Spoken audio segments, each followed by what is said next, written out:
Je vais me tourner d'abord vers vous, David Robert. David Robert, vous avez fait Sciences Po et vous êtes diplômé en économie et politique de la culture. Vous avez eu une première vie professionnelle très riche, notamment dans le secteur culturel. Vous êtes passé par l'industrie du disque, vous avez bossé dans une agence de scénographie, dans le domaine de la presse et de l'édition. Vous avez d'ailleurs été journaliste plusieurs années, en France et à l'international, notamment au Mexique, au Brésil et en Amérique latine. Je ne me trompe pas, hein? Jusqu'ici, tout va bien. Et voilà qu'un soir de 2015, vous découvrez une association qui est encore toute jeune à l'époque, hein, puisqu'elle a été lancée en 2012, c'est l'association SINGA. Vous avez un véritable coup de cœur pour cette association qui propose une vision de la société dans laquelle vous vous retrouvez pleinement. Quand on va sur le site de SINGA, voici la description que l'on trouve. Donc là, je cite, hein. SINGA est une organisation internationale qui contribue à créer une société plus inclusive en rassemblant locaux et nouveaux arrivants autour de projets sociaux, professionnels et entrepreneuriaux. Alors, vous allez bien entendu nous en dire plus dans un instant, David Robert, mais une chose est sûre, c'est qu'au bout d'un certain temps de compagnonnage avec la dite association, vous avez fini par plonger complètement et c'est donc en 2017 que vous prenez la direction générale de SINGA France. On garde le suspense, hein, on s'en garde pour tout à l'heure, on se tourne tout de suite vers Rima Hassan. Vous êtes d'origine palestinienne, mais vous êtes née et vous avez passé une grande partie de votre enfance dans un camp de réfugiés en Syrie, près de la banlieue d'Alep. Vous êtes arrivé en France à l'âge de 10 ans et vous avez passé votre adolescence à Niort, dans le département des Deux-Sèvres. Vous vous lancez alors dans des études de droit et vous obtenez un master en droit international et organisation internationale à Paris 1 Panthéon-Sorbonne, puis un doctorat au sein du... Enfin, vous n'avez pas eu le doctorat. Vous avez entamé un parcours doctoral au sein du centre de recherche de l'école de droit de la Sorbonne, à savoir l'IREDIES, Institut de recherche en droit international et européen de la Sorbonne. Alors, je pense qu'on peut le dire, vous aviez déjà un but en tête, puisque le sujet de thèse que vous aviez alors choisi en tant que doctorante portait sur le droit applicable dans les camps de réfugiés. Alors pourquoi je dis qu'elle avait quelque chose en tête, Rima Hassan?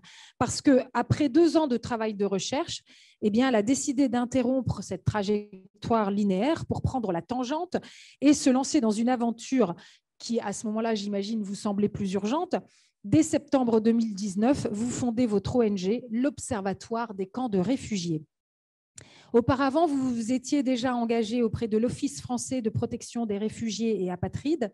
Et aujourd'hui, tout en développant votre ONG, vous occupez le poste de rapporteur à la Cour nationale du droit d'asile.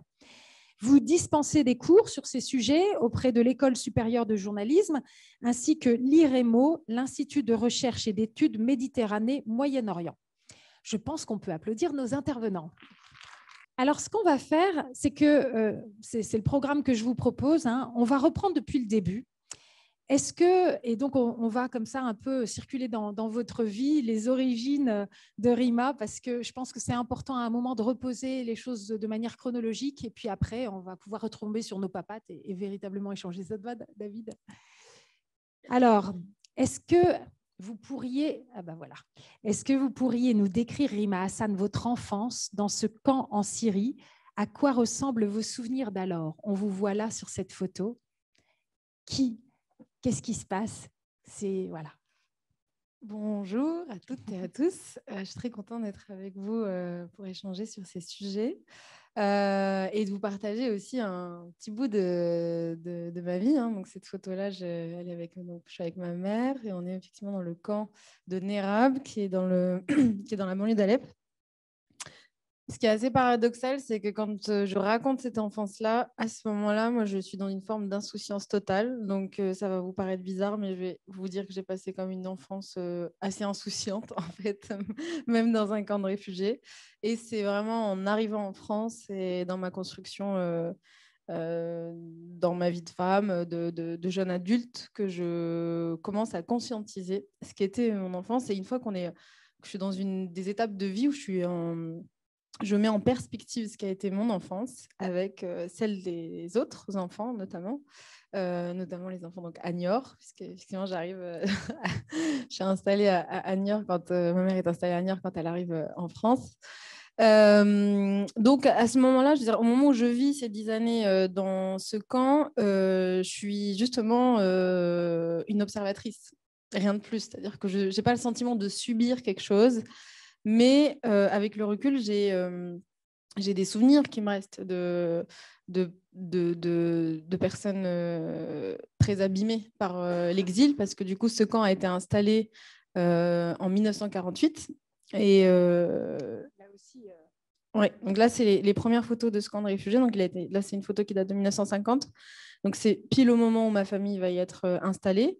Et donc c'est un camp qui va muter dans ce qu'on appelle les étapes de pérennisation de l'encampement et donc va devenir un camp en dur. Donc moi, je suis née dans des conditions qui sont nettement meilleures que celles de mes grands-parents et de mes parents. Et voilà, en réalité, donc j'ai des souvenirs de ce qui était cet entre-soi très pesant. Très traumatique aussi. Donc, je sais qu'on a envie de repartir de là avec beaucoup d'espoir et beaucoup de Oui, mais lumière. on est là aussi pour faire face aux Voilà, réalités. c'est ça. Donc, c'est aussi important de recentrer aussi le débat sur ce que ça coûte d'être exilé. Et donc, voilà, à ce moment-là, je pense que vraiment, en termes si on se limite à la question de l'enfance, je vis ça de façon assez insouciante. Et disons que je me prends quelques claques au moment où je commence à poser les premières questions dans ma construction. Alors moi, je pense que j'imagine en tout cas que cette insouciance, c'est aussi parce que vous êtes entouré d'amour, tout simplement, de votre famille.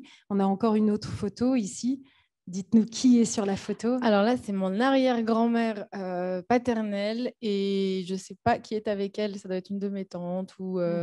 Et c'est la seule photo en réalité qu'on a des membres de ma famille qui ont quitté la Palestine. Parce que c'est mes arrière-grands-parents avec mes grands-parents qui ont quitté donc, la Palestine et je n'ai aucune photo de ces arrière-grands-parents. Je sais d'où ils viennent. Du côté de ma mère, ils viennent de Naplouse et du côté de mon père, ils viennent de Raqqa. Mais je n'ai aucune photo et c'est la seule photo que ma mère avait et qu'elle m'a transmise en me disant c'est l'arrière-grand-mère. Donc voilà. Alors là, elle est dans les premières tentes qui ont été. Voilà. Elle est vraiment dans les premières installations du camp de réfugiés faites en Syrie. Et ce qui est assez incroyable, c'est que la photo que vous avez vue en 1950, les réfugiés palestiniens ont été installés dans les baraques militaires qui appartenaient justement, entre autres, aux Français et aux Britanniques, puisque la Syrie a été sous mandat français puis britannique. Et puis, c'est assez fou de se dire que 4 générations après, en fait, le pays qui me donne un refuge, c'est quand même la France. Même si ma mère n'avait pas choisi la France en premier, elle avait choisi le Canada et le Canada lui avait refusé l'asile et donc elle est arrivée en France. Donc la boucle est un peu bouclée avec sur 4-5 générations. Alors pour décrire cette réalité si particulière, ce vécu des personnes qui vivent dans des camps de réfugiés, vous avez créé un néologisme, encampé. Qu'est-ce que ça veut dire? Alors, je ne l'ai pas créé. Ah bon? Non. C'est marrant parce que je ne l'avais jamais entendu. Bah oui, j'étais persuadée que c'était... C'est quoi l'encampement? Non, mais tout le mérite revient à Michel Agier, qui est un anthropologue qui a travaillé sur les questions d'encampement. Et c'est lui qui a théorisé cette question d'encampement en parlant justement de gestion des indésirables pour théoriser cette question de... Gestion des indésirables. Ouais. Déjà là, ça veut tout dire. Ouais. Non, mais on va rentrer petit à petit dans le sujet. Vous allez comprendre aussi en partie pourquoi est-ce qu'on parle de gestion des indésirables. Mais c'est tout un processus en réalité et c'est important de mettre des mots dessus parce que c'est une des réalités de migration qui est la plus invisibilisée à mon sens, puisque l'encampement, donc le processus visant à isoler des populations en situation d'exil dans des lieux qui peuvent prendre des formes très différentes. Donc on parle de catégorisation là, de camps, donc ça peut être des camps de réfugiés, de camps de déplacés, des camps hotspots qu'on a en Europe que vous connaissez peut-être un peu plus ou dont vous avez peut-être un peu plus entendu parler, les camps informels comme celui de Calais.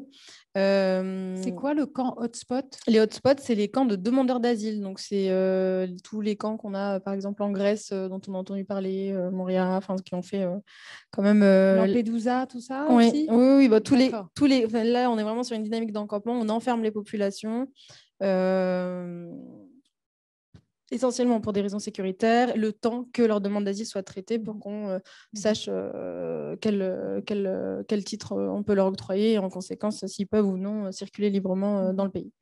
J'avais vu une vidéo dans laquelle vous témoignez et où vous dites 4 mètres carrés. 4 mètres carrés, c'est l'espace dédié à un réfugié dans un camp. J'ai appris à voir le monde à partir de cet espace. Mon monde était un camp. Oui, c'est un des souvenirs que j'ai. Alors, les 4 mètres carrés font référence à ce qu'on appelle des standards internationaux. Donc, les camps ne sont pas définis en droit international.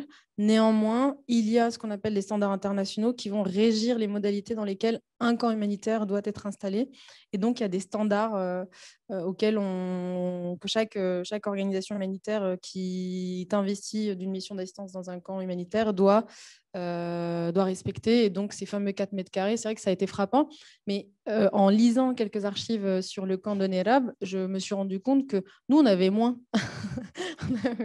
on avait même été lésés dans ces camps-là. C'était 3 mètres carrés, je crois, dans le camp de Nerab dans lequel ma famille était installée. Et j'étais retombée sur des archives de l'IFPO, l'Institut français du Proche-Orient. Il y avait quelques études qui ont été faites sur l'installation de ces camps dans la banlieue d'Alep. Et il était question de à peine 3 mètres carrés et des broutilles, quoi. Donc, ça m'avait fait rire à l'époque. Mais oui, c'est assez fou. Et donc, ça renvoie à cette question de densité de la population. Et moi, c'est un des souvenirs qui me marque le plus.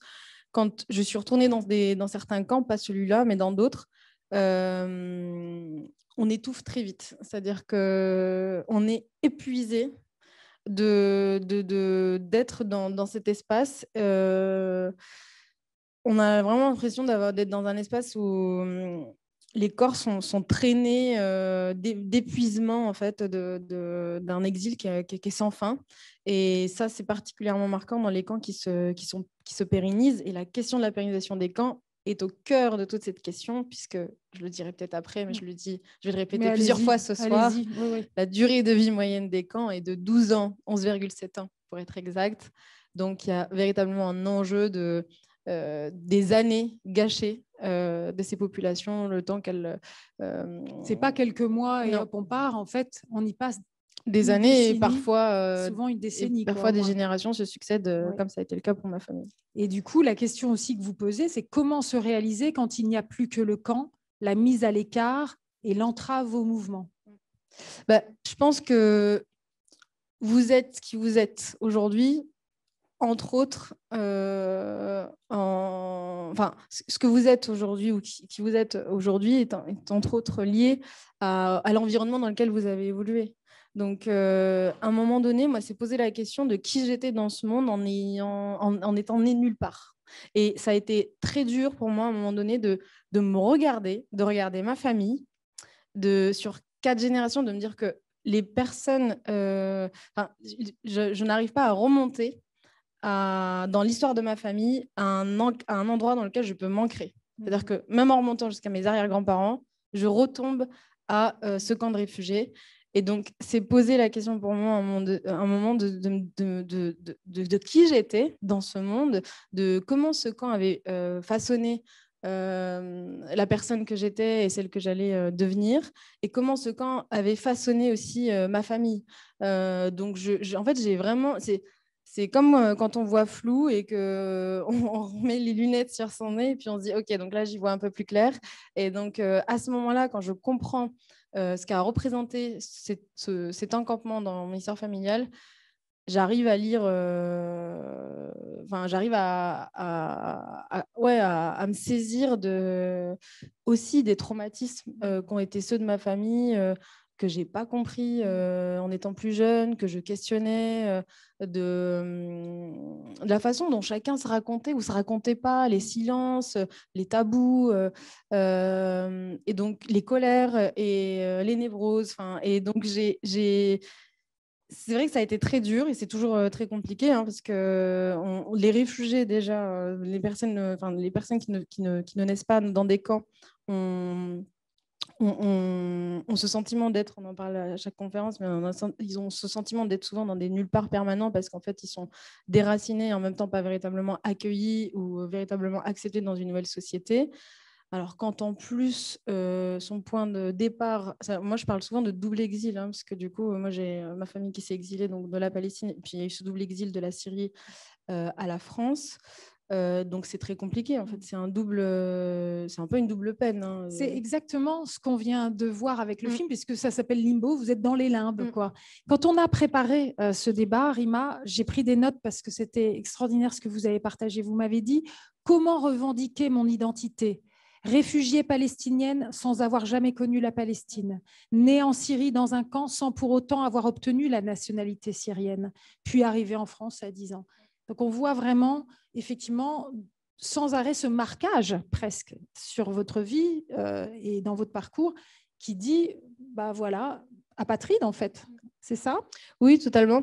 Et il faut énormément de...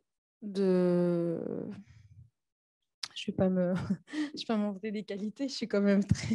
Non, mais je vais rester humble, mais je pense qu'il faut mobiliser énormément de ressources, de force, pour, à un moment donné, regarder ce puzzle qui est pulvérisé. Parce que moi, c'est comme ça que je regarde, quand je pose un regard sur cette vie-là, j'ai le sentiment quand même d'avoir un puzzle qui est pulvérisé. C'est-à-dire qu'en plus, c'est ajouté le conflit syrien. Et à ce moment-là, moi, j'ai énormément de familles qui repartent sur les routes de l'exil, que je ne connais pas, que je connais de loin. Et à chaque fois que je retrouvais ma mère, elle me disait il y a ton cousin qui est là-bas, qui est en Autriche, et puis il y a celui qui vient d'arriver en Russie, puis alors il y a celui qui vient d'arriver en Suède, et puis...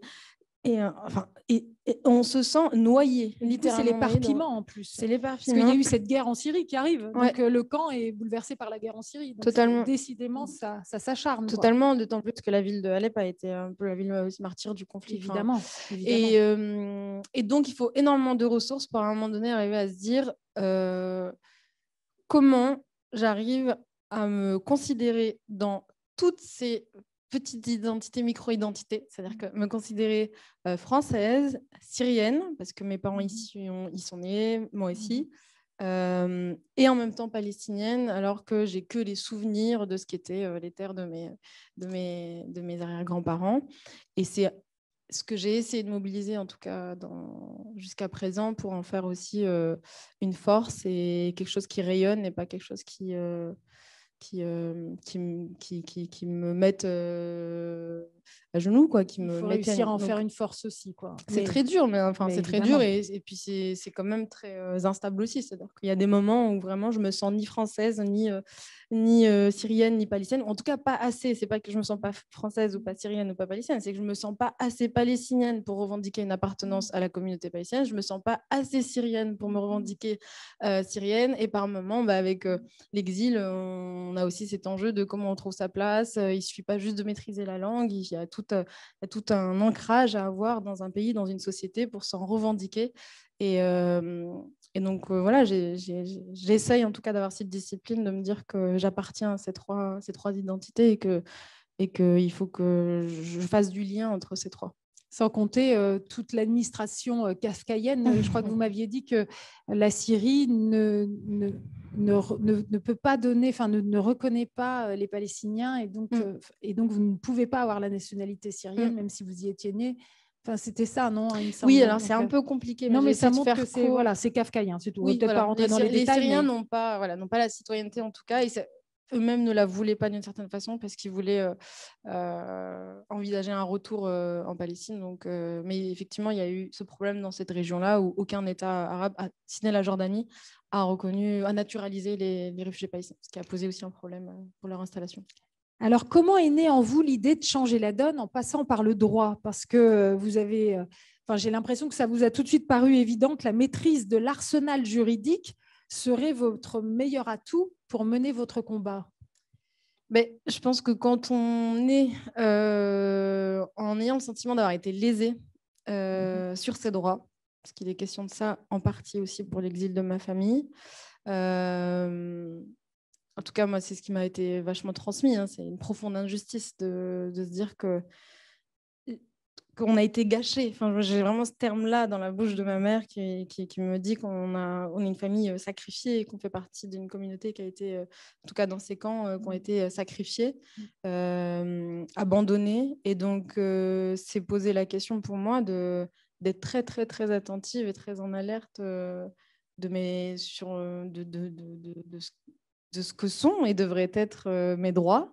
Et du coup, plus largement, du respect des droits fondamentaux de toutes celles et ceux qui sont les plus vulnérables ou les plus exposés à des violations de leurs droits, donc, dont font partie les réfugiés. Donc, c'est vrai que ça a été un peu une évidence et je ne me suis pas posé beaucoup de questions entre le bac et ce début de projet doctoral et ça a été assez évident.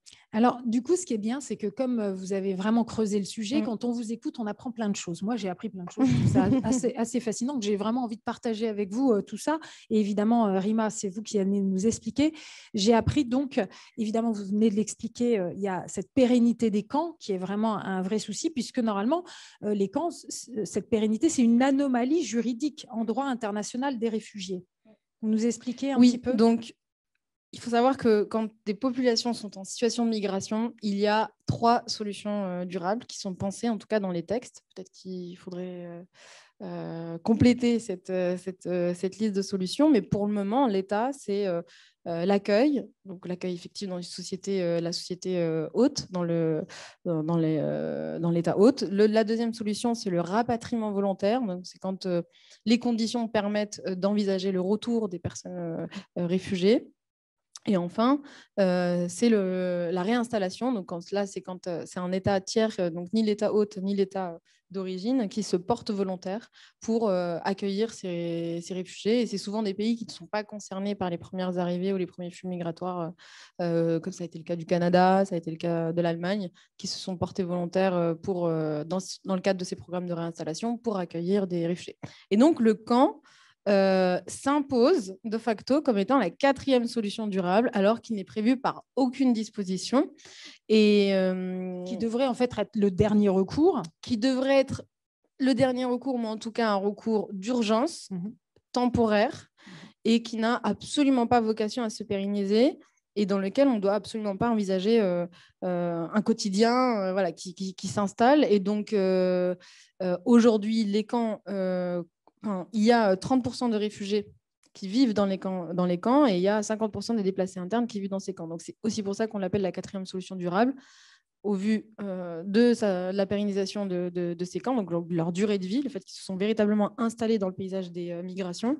Et la deuxième raison, c'est sur le taux d'encampement des réfugiés à travers le monde, qui est énorme, c'est 1 sur 3 et un déplacé interne sur 2. Donc, se pose la question vraiment de la place qu'occupe aujourd'hui la question de l'encampement sur les migrations, de la façon dont ça nous invite à re-questionner les enjeux d'hospitalité, d'accueil et de l'invisibilisation qui est faite, active ou passive, de toutes celles et ceux qui dépendent de ces structures à tout point de vue. Donc, et même, je dirais, pour survivre.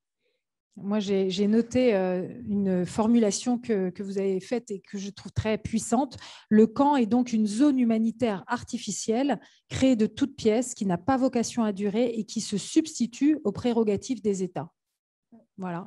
Et sur ça se pose la question de la place qu'occupe la gouvernance humanitaire, parce que aujourd'hui, on consent, disons, avoir une gouvernance étatique et c'est ce qui fait aussi partie de notre société. Mais il faut savoir que les réfugiés dans ces étapes de pérennisation dépendent que des humanitaires.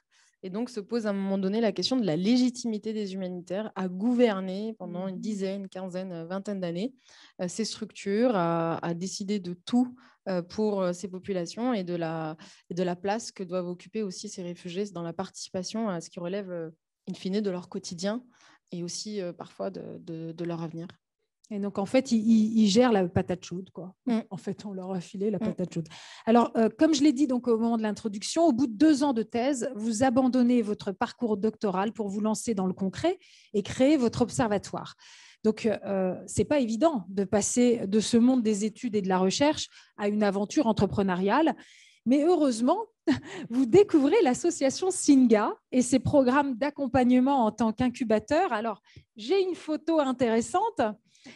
C'est voilà, Rima Hassan en train de pitcher devant le jury de sélection des projets parce que effectivement SINGA peut accompagner, incuber certains projets. Et donc c'est ce jour-là, on est en septembre 2019. Dans quel état d'esprit vous êtes ce jour-là, Rima? Stressée, et je me souviens avoir croisé dans les couloirs David et en lui demandant mais vous êtes dans le jury, parce qu'on se voyait à l'époque. Il me dit bah non, je peux pas, c'est des acteurs extérieurs à SINGA qui sont dans le jury. Et je suis stressée parce que je crois que 3 ou 4 semaines avant cette session de présentation de mon projet, je ne savais pas ce qu'était un incubateur. Et donc, je rencontre une femme qui avait monté un projet, qui avait été accompagnée par SINGA. Et je lui parle de ce projet que je suis en train de monter. J'avais déposé les statuts, etc. Et que je me sentais quand même très seule et que j'essayais de mobiliser autour de moi. Et elle me dit, il faut que tu fasses un incubateur. Et à ce moment-là, je lui dis, qu'est-ce qu'un incubateur? Je ne comprends pas. Vous veniez pas du tout de ce D'où vient domaine-là. ce mot?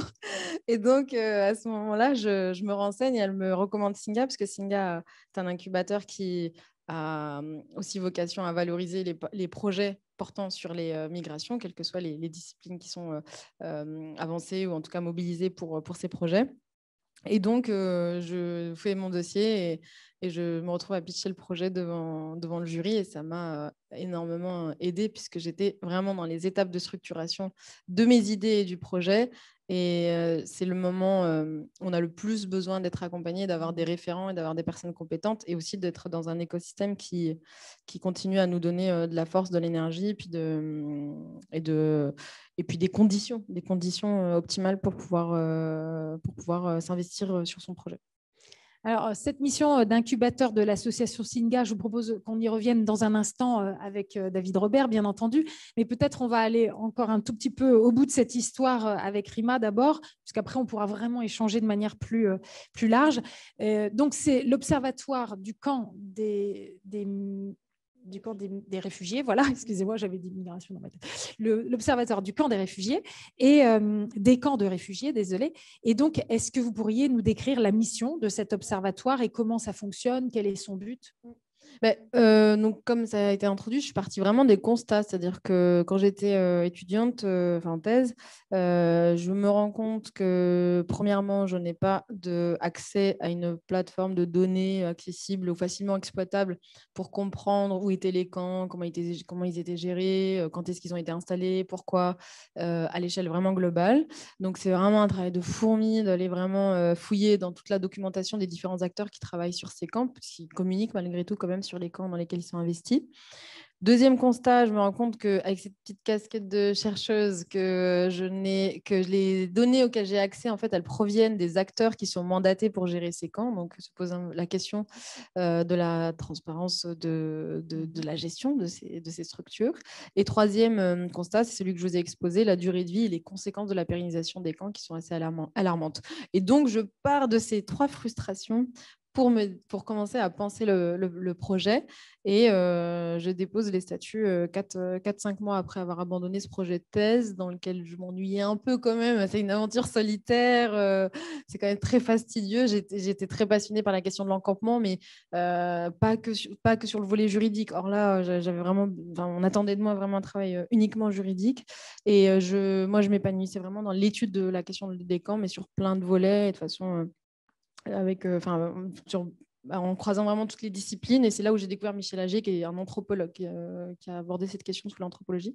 Et donc, je pense à ce moment-là, les 3 actions de l'Observatoire. La première qui a vocation à étudier et recenser les camps de réfugiés. Donc ça, c'est le premier pôle d'activité. Le deuxième pôle d'activité consiste à faire des missions et des consultations de terrain pour avoir justement ce regard transparent et indépendant sur sur ce qui se passe dans ces camps. Et enfin, le troisième et dernier pôle d'activité, c'est celui de la sensibilisation et du plaidoyer, dans lequel on a des groupes de travail, dont un qui travaille sur les alternatives à l'encampement et la réflexion sur les alternatives à l'encampement. Comment est-ce qu'on peut penser l'après-camp et comment est-ce qu'on peut améliorer les camps en répertoriant notamment des bonnes pratiques. Et une équipe de juristes qui travaille sur les violations, la caractérisation des violations des droits humains. On revient quand même au droit. J'ai arrêté la thèse, mais je reste attachée à mon statut de juriste. Et donc, il y a une équipe de juristes qui travaille sur le recensement et la caractérisation juridique des violations des droits humains dans les camps sur la base du droit applicable. Donc, je retrouve un bout de mon sujet de thèse avec ce groupe de travail. Alors, l'aventure a commencé ce fameux jour de pitch chez Singa en septembre 2019. On est en octobre 2022. Entre-temps, il y a eu une pandémie. Pourtant, vous êtes combien maintenant à l'OCR, à l'Observatoire du camp des camps pas de loin réfugiés? de 200 membres dans ce projet. Ouais. Pas mal, non?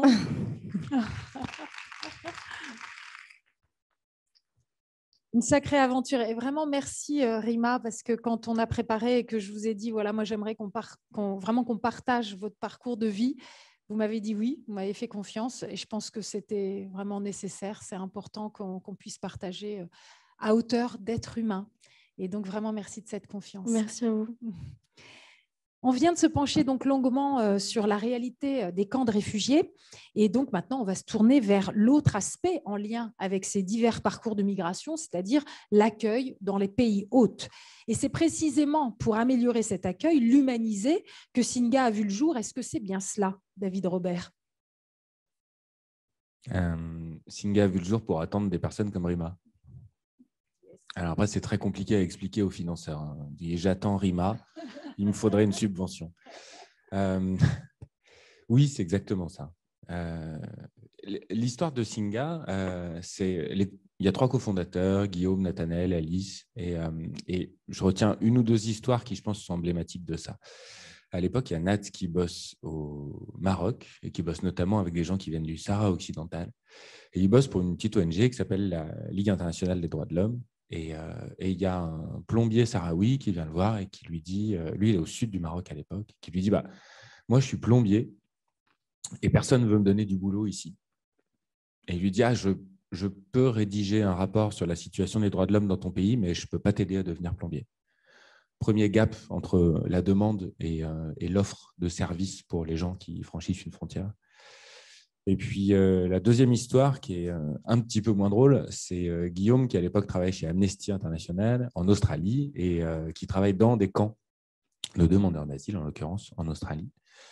Et là, il croise des gens qui avaient, en l'occurrence, une personne qui avait une distillerie en Irak. Et puis, quand la guerre éclate, il part et il dit c'est un peu compliqué là parce que je suis grand, je suis noir, donc on me propose des boulots dans la sécurité, mais à l'époque, je gérais une boîte de 200 personnes. Et donc, je n'ai pas très envie d'accepter un boulot dans la sécurité. Et il dit OK, et je retiens le mot que Rima a utilisé tout à l'heure, c'est le gâchis. Et c'est le refus de ce gâchis qui a présidé à la création de Singa. On s'est dit, en fait, chez les personnes réfugiées, il y a des gens qui ont les cheveux courts, les cheveux longs, qui sont gros, qui sont maigres, qui sont bêtes, qui sont brillants. Mais ce qui est sûr, c'est qu'il y a une proportion de talent qui est extraordinairement gâchée. Et une des choses, c'est si la prochaine Marie Curie est cachée dans un centre d'hébergement, on va la rater. C'est sûr qu'on va la rater. Rien ne nous permettra de la détecter. Et par le « nous », on entend la société d'accueil. Et donc, c'est pour repérer la prochaine Marie Curie, en gros, ou pour ne pas la rater en tout cas, qu'on s'est dit comment on fait pour révéler le potentiel de ceux qui arrivent. Voilà. Et sinon, un incubateur, c'est un espace avec plein de gens qui utilisent des mots d'anglais et avec des baskets souvent sales qui attendent Rima. Voilà, c'est ça, un incubateur. Pas mal comme introduction. Au sein de Singa, on trouve divers dispositifs, des programmes d'accompagnement assez variés.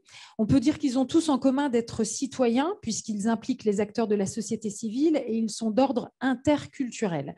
Alors, ce que je vous propose, c'est qu'on décrive certains d'entre eux, certains de ces programmes, afin qu'on comprenne mieux comment ça fonctionne, mais surtout qu'on comprenne l'esprit qui sous-tend cette démarche. Donc, on commence quand même très logiquement par cette mission d'incubateur, d'accompagnement d'entrepreneurs de projets.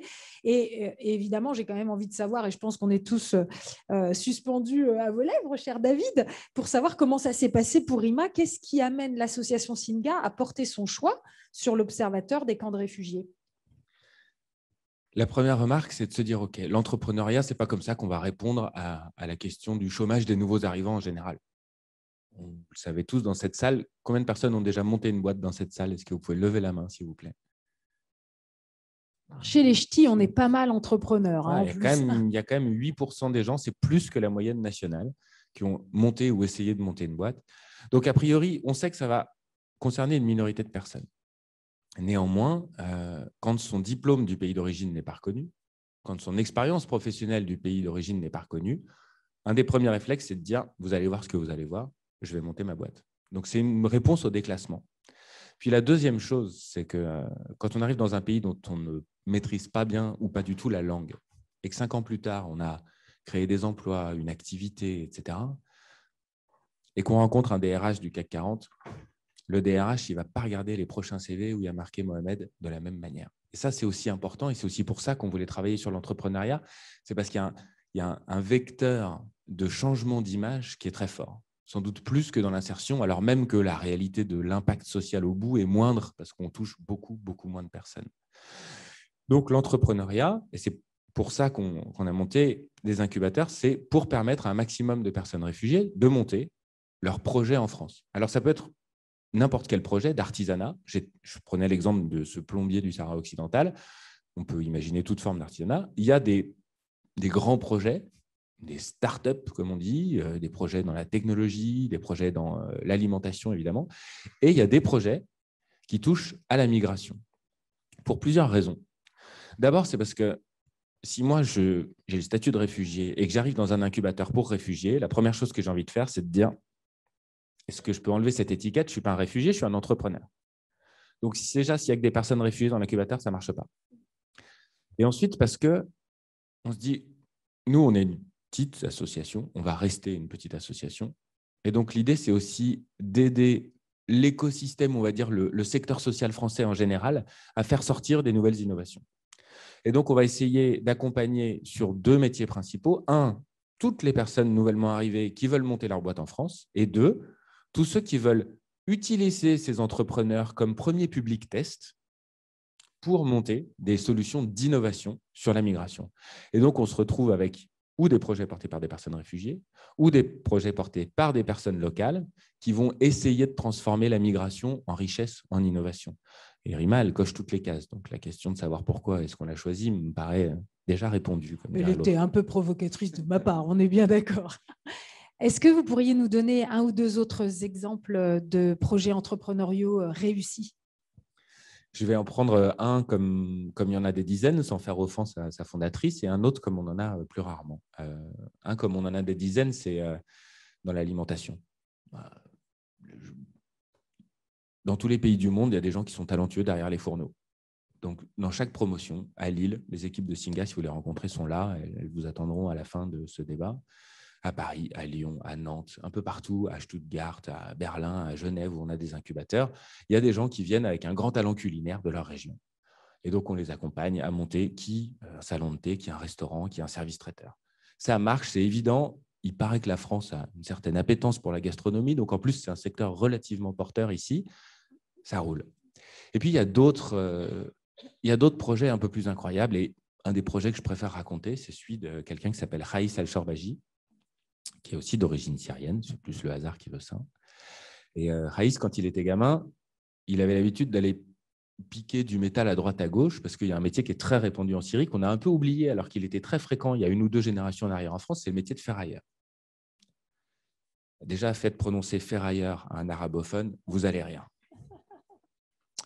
Et il arrive en France, il arrive à Roissy, et il connaît vaguement un oncle. Alors, il avait été emprisonné par Bachar parce qu'il était militant politique là-bas. Et donc, il vient en France un peu par hasard. Il prend le premier billet quand il a une autorisation de sortie du territoire. Il arrive à Charles de Gaulle. Et quand il arrive, il fait 2 constats à Paris. Il regarde toutes les poubelles de toutes les couleurs, les marrons, les jaunes, les bleus, les vertes, etc. Il dit, c'est marrant, ils ont des poubelles de toutes les couleurs. Ici, nous, on n'a pas ça chez nous. Et ensuite, parce que chasser le naturel, il revient au galop, il dort dehors, il galère un petit peu et il arrive près d'une décharge. Il regarde les gens travailler dans la décharge. Et il commence, dans son mélange d'arabe, de français approximatif et d'anglais, à interroger les gens qui viennent à la décharge. Et un jour, 2 ans et demi avant Rima, il arrive dans nos locaux à Paris, incompréhensible. Donc, on fait venir un interprète. Ce mec-là, il a l'air super marrant, mais on ne comprend absolument rien à ce qu'il raconte. Donc, l'interprète arrive et il nous aide à comprendre le projet. Et il dit, mais je vais passer une journée dans une décharge. J'ai croisé 7 plombiers, 4 fabricants de vérandas, 2 chauffagistes. Qu'est-ce qu'ils foutent à perdre leur temps dans une décharge, ces gens? C'est quand même fou. Moi, il paraît qu'il y a un truc qui s'appelle Uber en Europe. On va inventer Uber pour les plombiers, les chauffagistes, les fabricants de vérandas. Et moi, je vais aller chercher tout le métal parce que moi, je sais valoriser le métal. Aujourd'hui, Kaoukab, qui veut dire planète en arabe, tu le diras avec un accent meilleur que le mien, c'est une 50aine d'employés. Le principe, c'est que je suis plombier, j'appelle et je dis ouais, j'ai 2 cumulus qui me prennent de l'espace. Est-ce que vous pouvez venir les chercher? Et Raïs, et plus exactement, c'est 50 collecteurs avec les camions, ils viennent et ils revendent en gros 400 tonnes de métal qui est donc recyclé ou réemployé. Donc, c'est un avantage écologique majeur sur le réemploi du métal.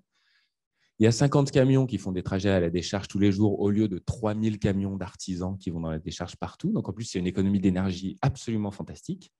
Et il y a 50 personnes qui étaient ou des personnes réfugiées, ou des Roms, ou toute autre personne en grande situation de précarité qui se voit offrir la CMU, un contrat de travail en bonne et due forme, et donc ils régularisent ces gens. Et ça, c'est ce qu'on appelle, parce qu'on adore le franglais, il faut nous pardonner, la migration-led innovation, l'innovation issue des migrations. C'est quelqu'un qui arrive et qui dit « Tiens, c'est marrant, vous avez le leader mondial du retraitement des déchets métalliques de Richebourg, vous avez des poubelles de toutes les couleurs, mais vous n'avez pas un ferrailleur qui parcourt les rues de Paris avec un pick-up pour pouvoir mettre un cumulus derrière. Moi, je vais faire ça. » C'est ce regard décalé sur un marché qui crée de l'innovation. L'innovation, on dit souvent, c'est un pas de côté. Le pas de côté, quand on a migré, on en a fait un paquet des pas de côté. Et donc, c'est ce genre de projet qu'on rêve de voir arriver dans un incubateur. On se dit, mais c'est absolument fantastique. Voilà, le genre de projet qu'on attend ou qu'on essaye de soutenir. Il raconte bien hein, les histoires de David Robert. Moi, c'est ça que j'aime. Quand on y met tant de cœur, et ben effectivement, d'un coup, voilà, ça prend une autre dimension. Il y a ce supplément d'âme. C'est pas juste raconter un truc dans un chiffre et puis ça cause des cases. C'est d'un coup, il y a même quelque chose d'une romance dans tout ça. Il y a vraiment, voilà, c'est l'aventure humaine. Tout à l'heure, tu as parlé très rapidement aussi tu vois, de ces activités de traiteur. Il me semble quand même que Meet My Mama, c'est aussi une histoire assez exceptionnelle. On se la raconte My Mama, quand même. c'est Lubna, Donia et Youssef, qui, comme leur nom l'indique, sont tous les 3 français, nés en France, dans la banlieue, en Île-de-France. Et qui... alors, ils sont à la cuisine ce que le punk est à la musique, c'est-à-dire qu'ils ont commencé dans les garages. Dans leur banlieue, ils faisaient des festivals de musique. Ils faisaient des festivals de gastronomie en allant chercher les mamas ivoiriennes, marocaines, que sais-je, notamment des pays d'Afrique et un peu du Moyen-Orient, mais surtout d'Afrique à l'époque, et en disant on va faire un concours de couscous, genre le meilleur couscous de la cité. Ça a commencé à marcher. Alors, ce qui est drôle, c'est que Youssef faisait ça dans son coin et il a entendu parler de 2 nanas, Donia et Lubna, qui faisaient ça dans leur coin. Il a dit elles sont en train de me piquer mon idée. Ils ont été malins, ils l'ont fait ensemble. Et donc, ça s'appelle Meet My Mama. Et Meet My Mama, c'est un des tout premiers projets qu'on a accompagné chez Singa. Aujourd'hui, c'est plus gros que Singa. C'est des centaines d'emplois indirects. Et c'est comment on valorise le savoir-faire culinaire des femmes du monde. C'est déjà une mission en soi. C'est un des meilleurs slogans que je pense qu'on puisse trouver. Et donc, voilà, on a des talents, on a des femmes. On va valoriser leurs talents parce qu'elles sont femmes, nouvelles arrivantes, souvent en statut juridique de réfugiés. Donc, ça fait quand même beaucoup de problèmes dans notre société. Hein. Et comment on va aller au-delà de ces obstacles-là en les valorisant via la cuisine. Je crois que c'est un peu plus de 200 emplois indirects, c'est 70 structures juridiques créées de restaurants, traiteurs, etc. J'avais lu que le magazine Forbes les a mis en lumière. Ils ont été sélectionnés c'était en 2019, ils ont été récompensés par la sélection 30 Under 30. Donc 30 en dessous, enfin, ça récompense en fait les personnalités de moins de 30 ans les plus influentes dans leur domaine en Europe. Ça a de la gueule hein, quand même. Donc moi, voilà, je pense que c'est de ça dont on doit parler aussi dans les médias. C'est ces histoires inspirantes qui nous montrent à quel point on peut dégager une vraie richesse humaine et même économique de toutes ces aventures qui font que, et puis ce brassage. David Robert, parlez-nous aussi du programme J'accueille. Bon, ça, c'est mon chouchou. C'est mon chouchou parce que c'est comme ça que je suis aussi rentré dans l'aventure de Singa. On ne peut pas vraiment commettre l'intégration de façon verticale. On aime bien, Rima, elle parle souvent d'injonction à s'intégrer. Elle dit, voilà, on ne peut pas dire « toi, intègre-toi ». Je pense toujours au doigt de Sampé dans ses dessins qui sort des nuages comme ça et qui montre son personnage et qui dit « tu dois t'intégrer ». L'intégration, le fait de se sentir chez soi quelque part, et Rima en a très bien parlé juste avant, c'est aussi d'avoir un nombre de connexions sociales, un capital social autour de soi très important. Et moi, je suis la génération Erasmus. J'ai la chance d'avoir des amis dans tous les pays d'Europe. Et c'est vrai que quand je vais à Vienne, à Berlin ou à Bruxelles, je n'ai pas besoin de prendre d'hôtel parce qu'il y a des étudiants qui ont étudié avec moi à Lille, à Paris, à Lyon, ailleurs. C'est une grande richesse. Et pour tous ceux qui ont vécu ça, on sait très bien qu'en termes de bain linguistique, vivre avec des gens qui parlent une nouvelle langue, il n'y a pas meilleur moyen pour progresser. En termes de capacité à comprendre et à, par mimétisme aussi, appliquer des codes socioculturels, c'est extraordinaire. Et au moment de la crise syrienne, on venait de lancer depuis quelques semaines un programme qui à l'époque s'appelait Calme, comme à la maison, et qui aujourd'hui s'appelle J'accueille, parce que c'est un peu plus facile en termes de référencement Google, c'est pour des choses très poétiques qu'on a changé le nom.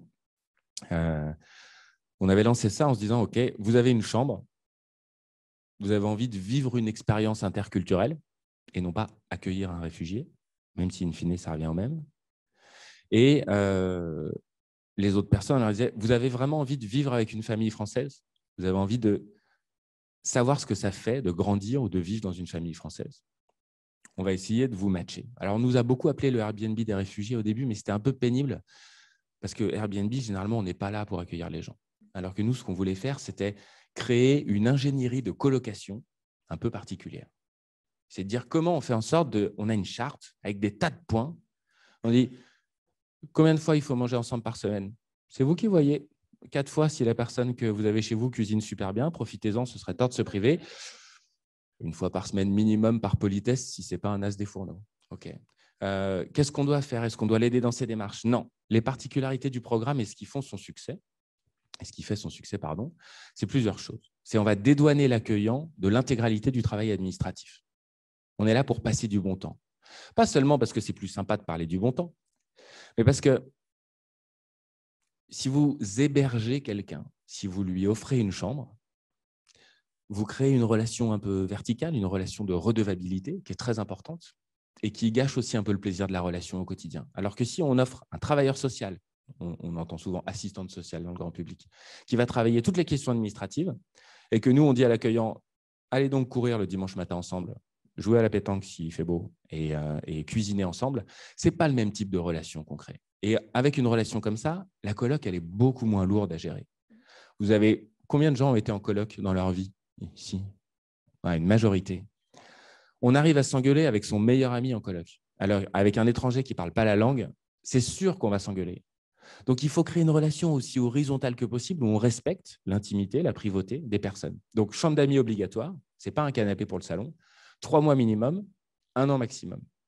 Aujourd'hui, c'est plus d'1 millier d'accueils qui ont été faits et on est très content du taux d'emploi à la sortie qui est excellent, notamment grâce au réseau social de l'accueillant.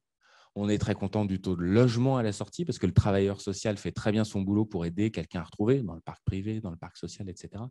Mais on est surtout content d'une chose, c'est qu'on a un taux de crise qui est extrêmement faible. Sur 1000 accueils et 7 ans, on a eu 5 accueils qu'on a arrêtés parce que les accueillis et les accueillants ne s'entendaient pas. Alors, il y en a plein qui ne pouvaient pas vraiment se supporter, qui sont allés au bout. Parce que finalement, on a fait une petite médiation, puis ça marchait bien. Mais on a un taux de rupture qui est extraordinairement faible. Parce que quand on a un accueillant qui est fan du Real Madrid, on évite de lui donner un accueilli fan du FC Barcelone. Bon, en vrai, si on a un gros fan de foot, on essaye de lui donner un gros fan de foot. Mais c'est important d'avoir ce choix, c'est important d'avoir cette liberté. Quand il y a un accueillant qui dit « je ne sais pas trop, j'hésite », on lui dit « réfléchissez ». On sera toujours nul pour l'urgence. On n'est pas du tout une ONG d'urgence. On ne sait pas faire. En revanche, c'est un programme d'intégration à long terme extraordinaire. Voilà. Et moi, j'ai une tendresse particulière parce qu'effectivement, on a vécu cette expérience à de nombreuses reprises avec des gens qui sont restés très, très proches de nous. Et l'histoire de la pétanque et de la course, voilà, c'est vrai. C'est-à-dire que je pense notamment à mon beau-frère qui a perdu quand même 20 kilos depuis qu'on a commencé à accueillir des Soudanais qui faisaient du marathon. Ça vaut le coup, hein? Ce n'était pas l'objectif primaire de l'accueil, mais c'est vrai que ça a quand même bien contribué à rendre l'accueil profitable. J'adore, juste j'adore, c'est génial. Merci beaucoup pour ces exemples et merci pour cette description de Singa qui est savoureuse à souhait. Et encore une fois, voilà, à quel point on peut mettre de l'humour, de l'espoir, de la lumière dans ces histoires qui quand même passent d'abord par des histoires douloureuses. Alors, on va revenir maintenant sur une discussion plus générale, hein. Je m'adresse à vous deux. C'est contre-intuitif parce que chaque jour, on entend des polémiques, des propos xénophobes outranciers, mais en fait, l'opinion majoritaire, que ce soit dans le monde ou en France, est assez favorable à l'accueil des réfugiés, et notamment à l'accueil des femmes et des hommes qui fuient la guerre et la persécution. En 2016, et c'est vous, David, qui m'aviez rappelé ça, Amnesty International avait sorti une étude qui révélait que 82% des personnes interrogées étaient prêtes à accueillir chez elles à leur domicile. Et 63% pensaient que l'État français devrait faire plus pour aider les réfugiés. Ça, c'était en 2016.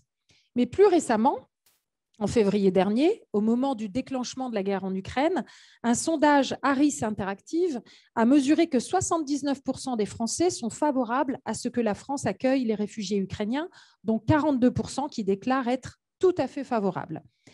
Est-ce que ça vous étonne, ce décalage entre les sondages de terrain et les polémiques politico-médiatiques? Qui veut prendre la main? La question, c'est est-ce que ça nous étonne? Ça devrait nous étonner. Malheureusement, ça ne nous étonne plus. Clairement, ça ne nous étonne plus. Mais en fait, la migration est instrumentalisée par le champ du politique depuis quand même, je dirais, au moins depuis depuis la Deuxième Guerre mondiale, en tout cas de façon massive. C'est déjà une première réponse à ta question. Tu veux compléter?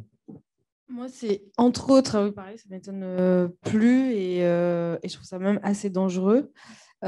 Surtout, quand on a vécu un parcours de migration, il faut se rendre compte de ce que peuvent véhiculer ces messages. C'est-à-dire que on a déjà beaucoup de mal, en tout cas, on mobilise beaucoup d'efforts pour se sentir appartenir à un nouveau collectif. Et quand on est confronté à ces discours-là, c'est du rejet. Enfin, c'est du rejet. Donc, quand le rejet s'ajoute à du traumatisme, à des questionnements, à tout ce à quoi peut être confronté un réfugié qui s'installe en France, c'est extrêmement dur. C'est extrêmement dur. Donc, je trouve qu'il y a véritablement une irresponsabilité du politique sur ces questions. Et moi, je milite, entre autres, je le dis à chaque fois, pour que la question des migrations soit aussi réincarnée politiquement. Et je pense qu'on a un manque aujourd'hui de l'incarnation politique de cette question, alors qu'elle est éminemment politique et qu'elle est décidée essentiellement par le politique. Enfin, l'associatif intervient et comble énormément de choses, mais même s'il peut être agir, peut être un acteur qui est complémentaire, qui peut vraiment qui a une valeur ajoutée, mais j'ai quand même le sentiment qu'il y a un épuisement du secteur associatif visant à combler tous les manquements de l'État. Quand tu dis ça, tu penses aussi à la représentation et à l'exemple allemand notamment, ouais. Sur le fait que la ministre chargée de la question de l'intégration des personnes réfugiées en Allemagne est une personne réfugiée elle-même. Tout à fait. Et ils ont... en Allemagne, sur ce ministère-là, ils ont un double portefeuille, le second étant dédié à la lutte contre le racisme. Et pense qu'en France, on a raté quelque chose de ce point de vue-là. C'est-à-dire que un des freins à une politique d'accueil qui se veut pérenne et saine, c'est aussi cette question du rejet de l'autre. Donc, le rejet de l'autre, c'est in fine le racisme. Et comment est-ce qu'on arrive à conjuguer ces deux projets politiques qui doivent être indissociables, à mon sens. Et c'est là où l'Allemagne a été vachement en avance par rapport à la France, c'est qu'ils ont vraiment mobilisé deux portefeuilles pour cette ministre, à la fois sur la question de l'accueil, mais aussi en parallèle sur la question de la lutte contre le racisme. Donc, voilà, l'élément de réponse que j'ai vraiment apporté sur cette question, c'est la nécessaire réincarnation politique de cette question de l'accueil et de la place des migrations en France et arrêter de la reléguer à de l'associatif. Et on manque de visibilité, vraiment, cette question-là, politiquement, elle manque de visibilité. On parle encore une fois que des conséquences de la migration. On présente ce sujet que comme étant un problème à résoudre et très peu comme étant aussi une opportunité ou un défi de société auquel on peut être à la hauteur. Il y avait aussi, quand on avait préparé, David, vous m'aviez parlé du fait qu'il faut changer de perspective, mettre le curseur ailleurs, c'est-à-dire on ne parle finalement que du taux d'ouverture des frontières. C'est un peu ça. Et vous pensez que c'est une faillite intellectuelle de le voir comme ça? Oui, absolument. Il y a un exemple qu'on aimait bien reprendre, qui est dans le champ du politique, qui est un peu inflammable, mais on va y aller avec l'œil de l'observateur des médias et pas l'œil militant. Il y a eu un débat pendant la campagne présidentielle dernière entre le ministère de l'Intérieur et la candidate d'extrême droite. Et la candidate d'extrême droite, Marine Le Pen, voilà, s'alarme évidemment du taux d'ouverture délirant des frontières et du danger que représenteraient tous ces étrangers qui arrivent, et balance des chiffres complètement fantaisiste sur le nombre de titres de séjour accordés, etc. Et le ministre de l'Intérieur lui répond, mais avec tout le bon sens du monde, vos chiffres sont faux, madame, voici les vrais chiffres, et il diminue les chiffres par 2 ou par 3, et il cite effectivement les vrais chiffres. Indépendamment de ce qu'on pense de la politique du ministère de l'Intérieur depuis quelques années, force est de constater que la candidate de l'extrême droite avait réussi à amener le débat sur le gouvernement est-il légitime dans sa politique migratoire à partir du moment où il a effectivement une ouverture des frontières à ce niveau-là, alors qu'en réalité, la question n'est pas du tout là. Parce que déjà, si on savait contrôler nos frontières, ça se saurait. Puis ensuite, c'est quoi la question? C'est 0,3 ou 0,35% de la population française. Est-ce que vraiment ça va changer la nature profonde de notre marché du travail, de notre culture, etc. Non, les petites variations qu'on peut connaître, ce n'est pas ça. La question, c'est qu'est-ce qu'on fait? Comment on permet aux personnes qui arrivent de contribuer à leur société d'accueil? Ce n'est pas à quel point on ouvre les frontières.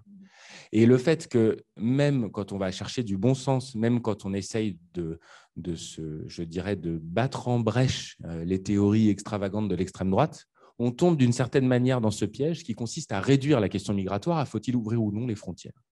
Alors qu'en fait, la question de l'ouverture des frontières, c'est une conséquence de comment on pense la migration. Et ce n'est pas du tout ça qui doit en être une cause, à mon sens. Alors, moi, je me dis, en vous écoutant, en découvrant vos actions respectives, certaines personnes peuvent se dire, et surtout quand ce sera en replay, etc., voilà, il y aura plein de personnes pour regarder, et certaines personnes pourraient se dire, mais on a affaire à des grands naïfs, là, qui versent dans l'angélisme. Et donc, j'ai envie de vous demander ce que vous pensez de la question suivante, qui, je pense, met les pieds dans le plat, et il faut y répondre. Qu'en est-il du droit des États à maîtriser leurs frontières ? La question, ce n'est pas est-ce que les États ont droit de maîtriser leurs frontières, c'est comment ils doivent le faire. Et tout comme la question, ce n'est pas combien de réfugiés on va accueillir sur les 30-40 prochaines années, puisque va falloir s'y préparer. On a quand même des prévisions qui sont assez alarmantes, notamment en raison du réchauffement climatique. On parle de 250 millions de personnes forcées de se déplacer d'ici 2050. Donc, c'est demain. Je peux d'ailleurs rebondir là-dessus. Oui. Je voudrais juste te dire, effectivement, tu as dit tout à l'heure, c'est très, très petit finalement. Et donc, aujourd'hui, quand on voit à quel point cette question-là est instrumentalisée, mise comme un chiffon rouge sans arrêt dans les médias, et comme si c'était des vagues migratoires, c'était limite l'invasion et d'ailleurs même le grand remplacement. Bon, alors qu'en fait, pour l'instant, mais effectivement, demain, ça va prendre une autre dimension. Donc, est-ce qu'on profite de ce moment-ci pour se préparer, s'organiser pour que les choses se passent bien, ou est-ce que c'est ça l'histoire? Oui, ou est-ce que chaque État s'entête justement à se protéger et à être à se barricader, à être obstiné ou entêté ou obsédé par cette question des frontières. Donc, pour moi, la question, elle n'est pas là parce que ça ne veut rien dire, les frontières.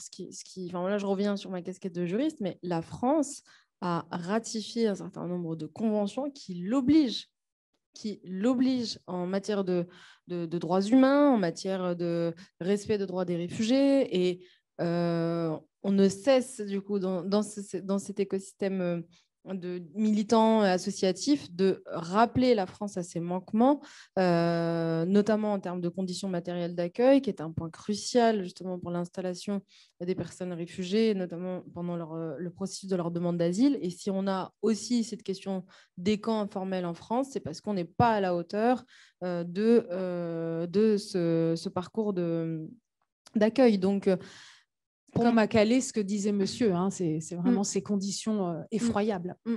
Et à juste titre, en Europe, pareil, nous, on essaie vraiment d'avoir cette réponse un peu pour contrer le discours sur la question de la crise migratoire. En réalité, c'est une crise d'accueil. C'est-à-dire que même les réalités d'encampement qu'on observe en Europe, ce sont des camps liés à une crise d'accueil, de l'incapacité des États européens à se concerter, à avoir une politique et une réponse commune qui est à la hauteur des enjeux. Et je rappelle à ce titre qu'on n'est pas envahi, on n'est pas submergé. 85% des personnes qui sont en situation d'exil sont accueillies par des pays voisins de leur pays d'origine.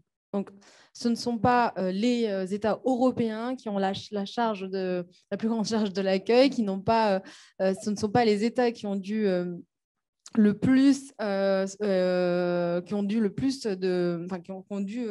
se mobiliser, je ne trouve pas mes mots, mais ce n'est pas les États qui ont été le plus mobilisés, en tout cas sur cette question de la réponse de l'accueil. C'est une constante. Les personnes qui sont en situation d'exil sont essentiellement accueillies par les pays voisins de leur pays d'origine. Et c'est tout ce discours-là qu'il faut défaire. Et la question des frontières est un faux débat. Il faut revenir, à mon sens, à ce à quoi on s'est engagé. Reprendre vraiment le socle des conventions auxquelles les États européens se sont engagés, notamment la France, et se questionner sur comment est-ce qu'on peut véritablement être à la hauteur de ces instruments juridiques qui nous obligent encore une fois, et comment on se prépare à cet avenir. Et il est question du collectif européen. Enfin, en réalité, on a collectivement échoué. La France n'est pas seule dans cet échec. Il faut vraiment la resituer dans cette réalité aussi, à cette échelle, à cette réalité européenne. Puis il y a la perspective juridique, puis il y a la perspective historique. C'est-à-dire que trouvez-moi des murs où on s'est dit à un moment dans l'histoire, on a bien fait de le construire ce mur quand même, parce que depuis le temps qu'il est là, il nous a bien servi, puis il est encore bien debout aujourd'hui. Une espèce d'absence de recul sur la question du mur et de la frontière dans l'histoire. Moi, historiquement, je n'ai jamais été un militant no border. Donc, no border, hein, pas de frontières, voilà. parce qu'il y a des associations qui sont vraiment no border. Voilà. Il y a un certain nombre de gens qui militent. Voilà. Moi, je dois avouer que je doute beaucoup. Je ne sais pas bien où j'en suis par rapport à cette question. Parce que voilà, dans les études que j'ai faites, j'ai appris toute l'importance de l'État-providence, d'avoir des citoyens qui appartiennent à la communauté d'une nation, qui payent des impôts pour offrir un certain nombre d'infrastructures et de services communs à une société, etc. Donc, il y a comme une espèce d'homogénéité. Puis bon, après, j'ai lu Habermas, après l'État-nation. Je dis, ah oui, tiens, l'État-nation, ce n'est pas vraiment une fin en soi. Donc, en fait, le concept de frontière, il est assez mouvant. Puis après, on se dit, non, mais attendez, 300 millions de réfugiés climatiques en 2050. Mais en fait, les États qui vont s'en sortir, ça va être les États les plus résilients. C'est comme dit Frédéric, on a une répétition générale. On a une toute petite italienne avec la Syrie. On a 1 million de personnes qui arrivent en l'espace de un peu moins d'1 an. Ensuite, on a une crise un peu plus systémique, énergétique, politique. On a l'Ukraine. 5 millions de personnes qui franchissent les frontières en 3 mois. Ça fait quand même un rapport de 1 à 18 avec 2015. C'est quand même pas mal déjà en termes de mouvement de population. Et on se dit, mais OK, alors 300 millions, on sait très bien que ça va être notamment les pays voisins du Bangladesh, du Pakistan, etc., qui vont souffrir de ça en premier. Et je dis souffrir à dessein, parce qu'en fait, quand il y a des millions de personnes qui franchissent une frontière, c'est toujours un défi logistique, un défi en termes épidémiques, etc., enfin en termes d'hygiène. Il y a des énormes défis pratiques qui se posent. Mais on a des répétitions générales, il ne faut pas les galvauder. C'est fondamental. Le plus on apprend à accueillir aujourd'hui, c'est du pragmatisme pur. C'est pour ça que j'entends que le discours peut sonner angélique, mais il ne l'est pas du tout. On n'a pas beaucoup de temps pour se préparer. C'est avoir les pieds sur terre. C'est la question du dérèglement climatique. C'est la même. La sobriété est, ce qu'on va être obligé de faire dans 30 ans, mais aussi le meilleur moyen d'appréhender et de commencer à s'habituer à ça. C'est la même chose. Accueillir dignement, intelligemment, révéler les talents de ceux qui arrivent, c'est le meilleur moyen. Parce que ensuite, quand il y a des mouvements de population massifs, ça va forcément poser des problèmes dont on n'a même pas encore idée, en fait. Je voudrais juste rappeler, puisque tout à l'heure, vous avez parlé donc de ce respect des traités, de ce qu'on a, toutes ces conventions qui ont été signées par nos pays, et notamment la Convention de Genève, 1951. Il s'agit de permettre à une personne qui est menacée pour ce qu'elle est, ses opinions en tant que minorité ethnique ou religieuse, etc., de demander la protection internationale à un pays d'accueil. Tout cela nous oblige. Ça fait partie de la grandeur de la France, de sa culture, de son histoire. Vous parliez des murs. Il n'empêche que la dernière décennie a fait se démultiplier les murs. En fait, la moitié des murs actuels ont été construits depuis 2010. Et aujourd'hui, ils représentent, ces murs, mis bout à bout, environ 40 000 kilomètres, soit la circonférence de la Terre.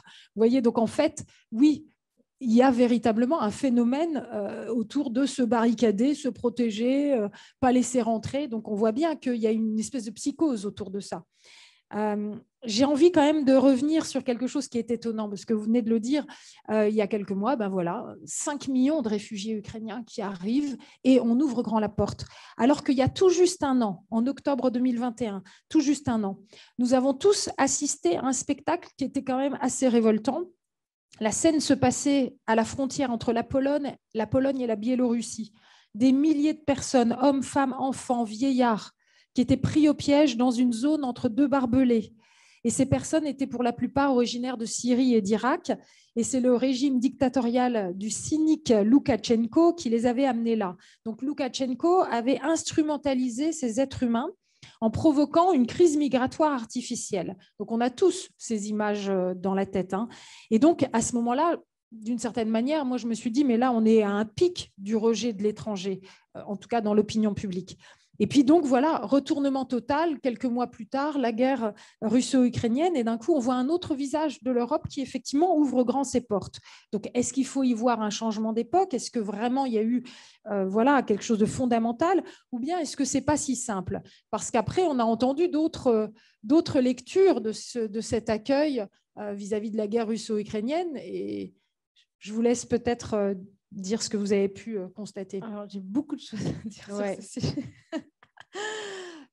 Non, mais alors, il faut comprendre que une des erreurs que fait encore l'État français, mais pas que, ou l'Europe, c'est de faire de la politique avec cette question migratoire.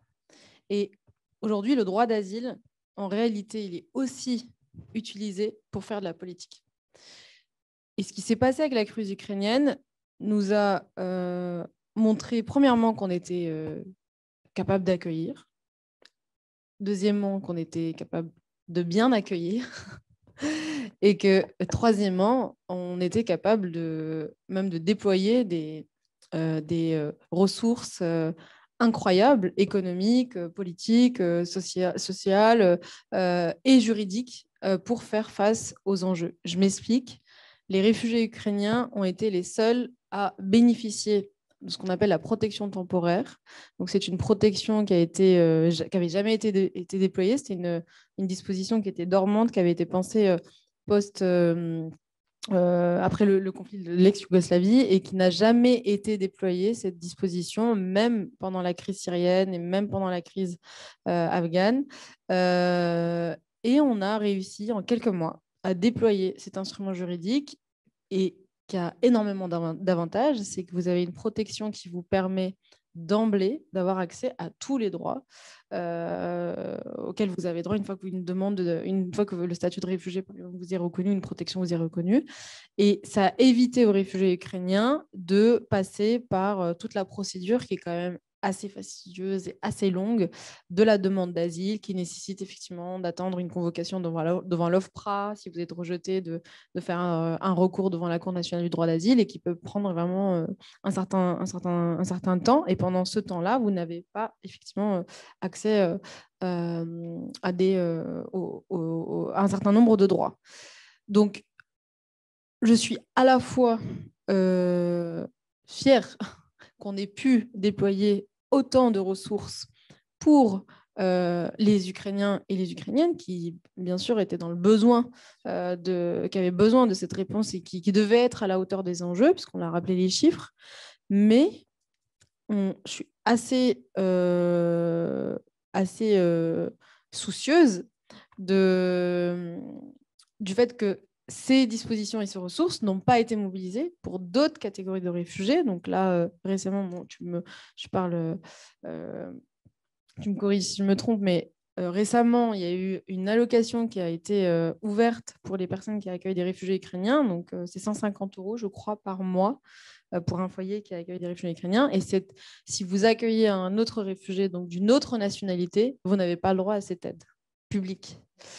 Donc ça pose question, et on revient à ce que je soulevais tout à l'heure, de la nécessité, en fait, premièrement, d'arrêter cette instrumentalisation des crises migratoires à des fins politiques, parce que ça clive. Enfin, je veux dire, il faut comprendre la situation des réfugiés qui ne sont pas ukrainiens, qui du coup, pour certains, attendent parfois depuis 1 an, 2 ans, de devoir ouvrir certains droits, et puis qui voient que les réfugiés ukrainiens, en quelques mois, ils ont eu accès à un logement, à des aides, à la scolarisation de leurs enfants, etc. etc. Et c'est très bien, encore une fois. Donc, il y a urgence, à mon sens, premièrement, d'arrêter d'instrumentaliser ces questions-là à des fins politiques, et deuxièmement, de mobiliser aussi des ressources, notamment pour la lutte contre le racisme et les discriminations, parce que c'est ce que ça renvoie d'une certaine façon. Enfin, il y a quand même eu, en tout cas du point de vue des personnes réfugiées, à un moment donné, s'est posé cette question de la discrimination. C'est-à-dire que pourquoi un réfugié syrien qui a quitté son pays dans les mêmes circonstances d'urgence, de violence vraiment généralisée à l'échelle du pays, n'a pas eu accès aux mêmes droits, on n'a pas pu bénéficier juridiquement d'un même statut qu'un réfugié ukrainien. Et c'est une question qui se pose. Et à la frontière polonaise, il y a eu véritablement comme une espèce de filtrage aussi, puisque ceux qui arrivaient d'Ukraine, qui donc étaient eux aussi déplacés par cette guerre et qui n'étaient pas blancs ou qui n'étaient pas de la bonne religion, on va dire, il y a eu véritablement, et ça a été observé par des grandes organisations internationales, etc. Donc on voit bien quand même qu'il y a peut-être quand même 2 poids 2 mesures. Il y a 2 poids 2 mesures, et la question, c'est à quel point on arrive à faire levier sur la situation ukrainienne pour qu'une jurisprudence plus ambitieuse voit le jour, et à quel point on va subir un 2 poids 2 mesures logique. Voilà, parce que pour toutes les raisons qu'on sait, sur des questions de religion, sur des questions de couleur de peau, il y a des choses, il y a des barrières plus difficiles que d'autres, à faire tomber. Alors, on va terminer pour pouvoir passer un petit peu avec des questions avec le public, puis après on regardera le film Migrant dont je vous ai parlé, vous verrez, ça vaut le détour.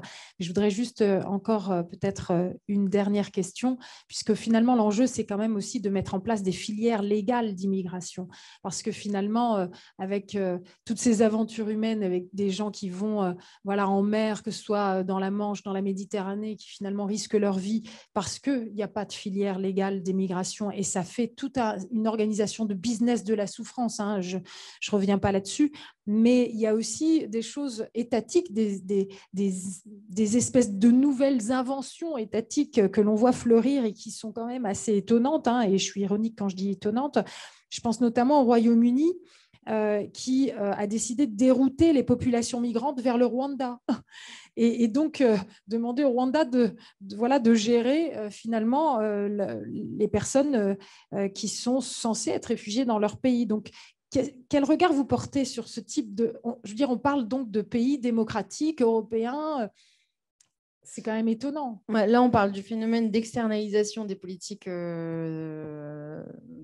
migratoires. Et donc, c'est quand les États développés ou l'Occident globalement, en fait, se déchargent de ce qui pourrait être ses prérogatives en matière d'accueil et va choisir un pays d'origine sûre. Donc, la contrainte, il y en a une, c'est quand même de choisir un pays d'origine sûre, dans lequel il va y avoir des accords qui vont être passés pour prendre cette charge de l'accueil. Je ne sais pas quoi dire. Les enjeux sont tellement énormes. Et je suis assez fatiguée, lassée en fait de... Non mais c'est vrai, je suis... Non, mais c'est parce qu'on est vendredi soir aussi. Voilà. Non mais je suis fatiguée de devoir, à mon échelle, mais à celle de tous les acteurs qui sont mobilisés sur ces questions, de conjuguer avec des politiques qui sont totalement irresponsables. Et si je peux te venir en aide oui, je veux bien. sur cette fatigue. En fait, quand on pose une question comme « Est-ce qu'il est logique que le Royaume-Uni externalise la question de la demande d'asile et de l'entrée sur son territoire à un pays comme le Rwanda ?» Alors, il y a deux manières de réponse. La première, c'est de dire non. Et on passe à la question suivante. L'autre, c'est de dire, en fait, d'un point de vue juridique, c'est une forme de dénégation du droit d'asile alors que l'Angleterre est signataire de la Convention de Genève. Donc, problème. D'un point de vue moral, en fait, je n'ai pas envie de donner mon avis parce que je pense que chacun a le sien, plus ou moins important. Et je pense que mon avis, pour le coup, il ne vaut pas beaucoup plus que celui d'un autre.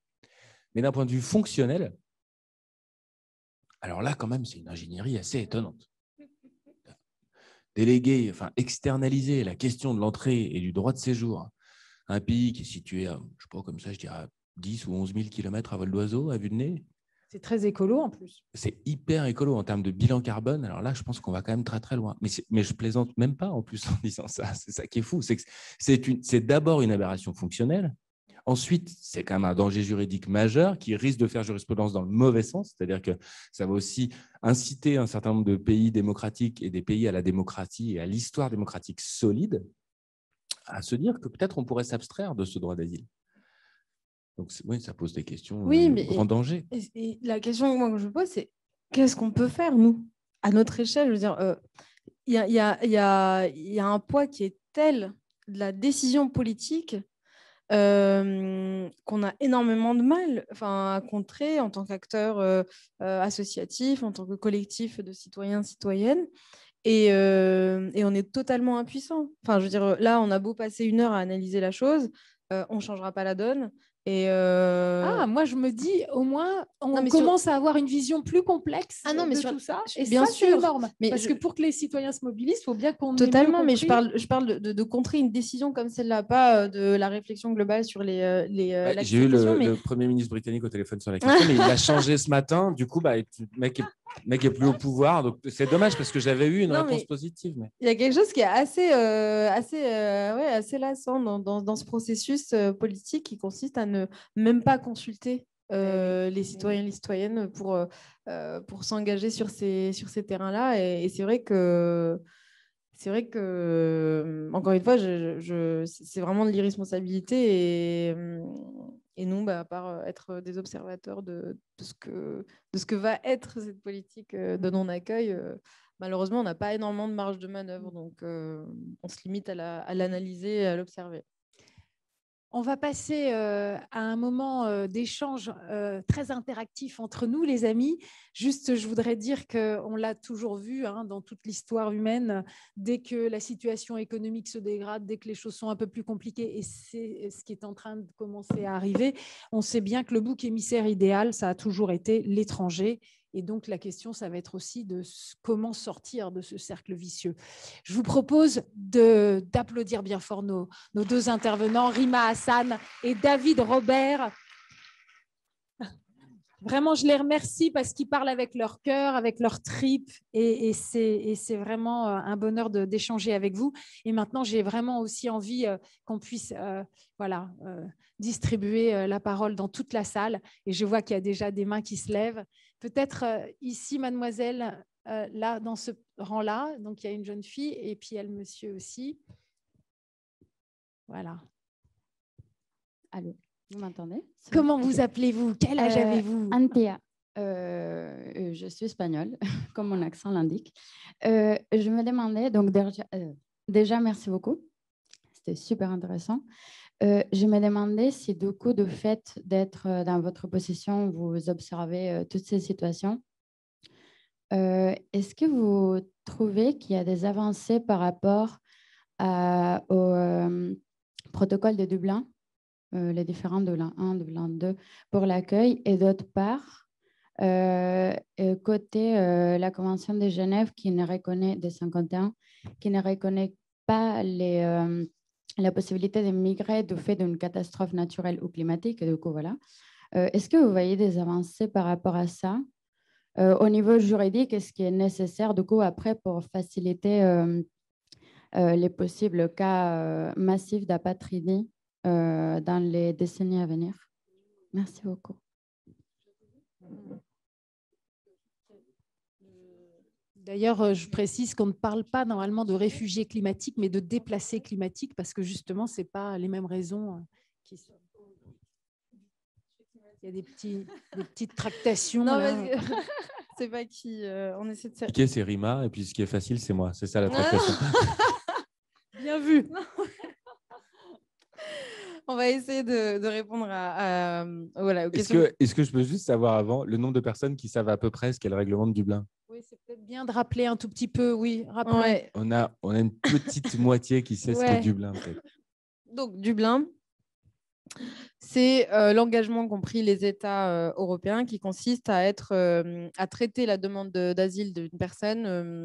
Le premier État qui accueille, le premier État dans lequel une personne réfugiée arrive est chargé de la demande d'asile. Donc, si vous arrivez en premier lieu en Italie, c'est l'Italie qui est chargée de votre demande d'asile et vous ne pouvez pas. Et c'est un scoop, peu de gens sont arrivés au Danemark en premier. Ça vous explique pourquoi on remet assez régulièrement en cause le protocole de Dublin. Ouais. Voilà, ça, c'était pour remettre en contexte la question. Et non, ça n'avance pas. C'est-à-dire que c'était effectivement, c'était effectivement dans l'ambition de la Commission européenne, mais ça n'a absolument pas avancé. Moi, j'essaie de suivre ça, mais il n'y a toujours pas de. Je pense qu'ils n'arrivent pas à se mettre d'accord en fait sur comment est-ce qu'on peut réformer ce dispositif et comment on arrive à avoir ce qu'ils appellent une charge de l'accueil qui soit assez équilibrée, bien répartie entre les différents États européens. Et donc, pour le moment, c'est toujours appliqué. Enfin, moi, j'ai toujours encore à la Cour nationale du droit d'asile des Dublinés et des personnes qui sont qu'on renvoie du coup à ce dispositif et qui sont contraintes de retourner parfois dans leur premier pays d'arrivée pour s'y installer, pour aller au bout de cette procédure de demande d'asile. Donc, pas d'avancée. Moi, je n'ai pas vu de communication sur les avancées, sur les textes, mais il y avait en tout cas… La commissaire européenne sur la question, Sylvie Guillaume, c'est ça, si je ne dis pas de bêtises, qui est une de celles qui travaillait à l'aménagement de Dublin, avait l'air de dire qu'il y avait au moins un consensus pour abandonner Dublin 2. De là à déterminer Dublin 3, il y a un pas qu'on n'a pas encore franchi. Oui, ça a été annoncé sur le fait qu'il y avait une réforme qui devait se faire, mais on n'a pas de texte qui a été communiqué sur ce que pourrait être le prochain… Si je me souviens bien, dans votre question, il y avait une deuxième partie sur le climat. Hein, Alors, le statut de réfugié climatique n'existe pas. Hein, et alors, bon, après, on fait de la prospective. Hein. Je ne pense pas qu'il existe jamais, parce que s'il existe, il y aura un citoyen sur 2 dans le monde d'ici une cinquantaine d'années qui pourra réclamer le statut de réfugié climatique, donc ce sera encore plus répandu que le permis B. Donc, je ne sais pas si ça voudra dire quelque chose, mais ça, c'est mon avis strictement personnel. En revanche, il est évident que la conscience croissante je dirais, de l'impact des phénomènes climatiques sur l'état de société va faire bouger juridiquement d'une manière ou d'une autre. Mais je ne suis pas sûr que le cadre juridique de l'asile soit celui qui soit in fine choisi par les politiques. Il y a eu 2 candidats, si je ne dis pas de bêtises, à la dernière élection présidentielle française qui se sont officiellement prononcés pour l'existence d'un statut de réfugié climatique. Donc la question, elle est plutôt dans le débat. Elle n'est pas ignorée. Après, à ma connaissance, il n'y a pas d'avancée récente sur le sujet. Non, et à juste titre, puisque les premiers à s'opposer à la mise en place d'un statut de réfugié climatique, ce sont les Occidentaux. Ce sont les États les plus pollueurs en réalité, parce que qui dit statut juridique, qui dit droit à une indemnisation, des potentielles réparations. Et donc le risque pour les États occidentaux, ce serait en tout cas les États les plus pollueurs, ce serait de se retrouver dans une situation où ils doivent réparer ou indemniser les États qui se verraient particulièrement confrontés à ces questions climatiques. Donc, en réalité, on revient à du politique là aussi. Ce n'est pas impossible de créer un statut de réfugié climatique, mais je pense qu'il n'y a pas de volonté politique de le faire, il n'y a pas de consensus pour le faire. Et sur la Convention de Genève, il faut savoir qu'elle est assez flexible, notamment sur le groupe 5 critères selon lesquels vous pouvez avoir un statut de réfugié. Et parmi 5 critères, il y a appartenance à un groupe social. Et donc là, c'est la jurisprudence de chaque État qui peut définir un groupe social ou plusieurs groupes sociaux dans une population donnée en disant ce groupe-là est particulièrement vulnérabilisé pour telle raison ou particulièrement exposé à des risques de persécution ou de traitement inhumain ou dégradant. Et donc, à mon sens, ce qui pourrait se passer, c'est que les États pourraient avoir recours à cette flexibilité-là qu'offre ce statut d'appartenance à un groupe social pour éventuellement faire émerger cette question des déplacés climatiques. C'est là qu'on voit que c'est très, très technique. Ah oui, non, mais c'est très, très… Pour qu'on puisse avoir plus de questions, hein, il va falloir qu'on accélère et qu'on fasse des questions courtes et des réponses courtes. Ce n'est pas facile. Mais, et donc, alors, vite les micros. Vite. Parce que là, je vois que le temps file. Alors, je veux surtout qu'on ait vraiment le temps d'échanger. Alors, je voudrais revenir à… on va baisser le niveau. Et baisser le niveau en parlant de Saint-Omer. Hein, je m'excuse. Pourquoi ça baisse le niveau de parler de Saint-Omer? Non, parce que si vous voulez, on arrive à Saint-Omer, il y a à peu près 500 réfugiés ukrainiens. Et si vous voulez, ceux qui étaient à l'origine de cette arrivée de réfugiés ont tout simplement consulté le sous-préfet de Saint-Omer qui s'est mobilisé. Et je vais vous donner à partir du moment où le sous-préfet, c'est-à-dire le représentant de l'État quand même, localement, certes, au niveau de son arrondissement, eh bien, ce sous-préfet a réussi en 15 jours à scolariser dans l'enseignement public et dans l'enseignement privé les 500 ou 600 enfants qu'il y avait en 15 jours. Au niveau sanitaire, il a fallu, bien entendu, qu'on vérifie que ces réfugiés qui arrivaient avaient, au niveau du Covid, au niveau de tout ça, bon, ça a été fait également très rapidement.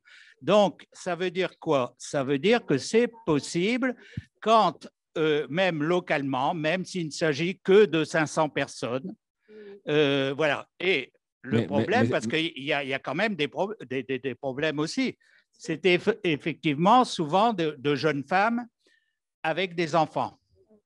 Bon, qui étaient… Oui, parce que les hommes doivent rester dans le pays. Puisque leurs maris doivent rester dans le pays. J'ai même assisté à une célébration de Pâques orthodoxe avec, si vous voulez, dans l'église de la collégiale d'Aire-sur-la-Lys, vous aviez le prêtre orthodoxe dans son pays qui officiait et ils ont réussi à faire passer son message avec traduction. Bon, c'était vraiment émouvant. Cela dit, si vous voulez, pour d'autres choses, il y a, si vous voulez, beaucoup d'associations qui se sont mis en marche.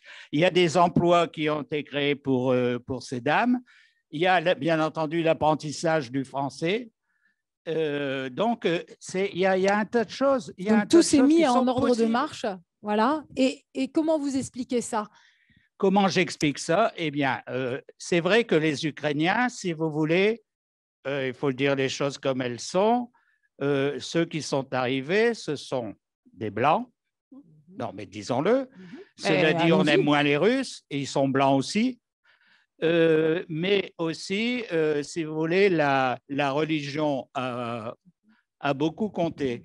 Mais on a fait je voudrais quand même rajouter, parce que j'ai entendu ça tout à l'heure, on a dit aussi il y a d'autres religions en Ukraine. Et on a fait, par exemple, une opération de solidarité où on a invité les musulmans à participer. Et ça tombait bien, c'était le ramadan. Or, chez les musulmans, le ramadan, c'est important puisqu'il faut faire un geste de solidarité. Par conséquent, le président de la mosquée de Béthune, par exemple, est venu expliquer qu'il y a aussi des soldats ukrainiens musulmans qui combattent contre des soldats russes musulmans, notamment les Tchétchènes. Bien sûr. J'aimerais apporter une toute petite nuance à ce que vous dites.